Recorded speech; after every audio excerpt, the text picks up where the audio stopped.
So over here by default in TeamViewer, what happens is that you get your ID, and then what happens is that you have a password that is generated, which keeps on changing as you refresh right here. But let's say you want someone to go ahead and always have access to your computer even without the use of the password right here that has been generated. So what you can do in case of that is you can set a specific password and you can share it to them. So instead of using this, they can simply go ahead and use that particular password to access your computer.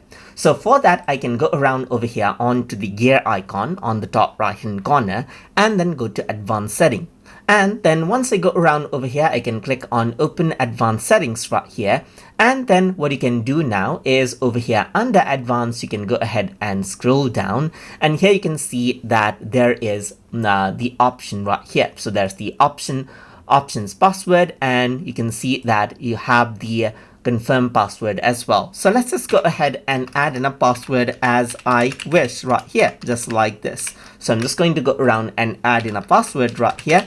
So both of the password needs to be correct right here. And now whatever password you type right here, what you need to do is you need to go ahead and give it to that other person, and they will be able to go ahead and access out your computer. So even over here, if I were to go to devices, I have the other computer right here. I can go ahead and connect, let's say for example. So now what the other person will be able to do is go ahead and connect it out to the computer by entering out the temporary password, or they can also enter out the other password, the permanent password that you set as well. For example, in my other computer as well, I have done the same. So let's just go ahead and then enter out the password right here, just like this. So I'm simply entering out a regular password now, which has been shared out to me by the other person. So if I were to go ahead and access, you can see that I immediately have access to that person.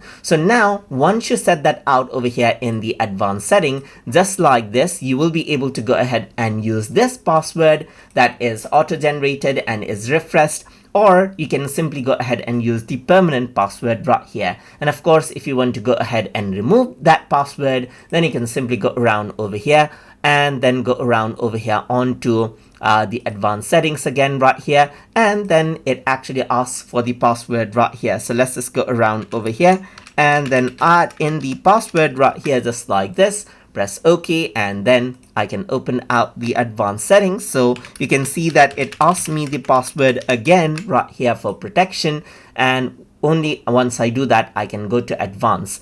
And over here now I can simply go around and then not add in any password right here, just like this as well. So this is what you have, as you can see. So I'm just going to go around and remove out the password right here, and this is what you have. So this is how you can actually go ahead and then set out unattended access setup inside of TeamViewer. So I hope you guys learned something as always.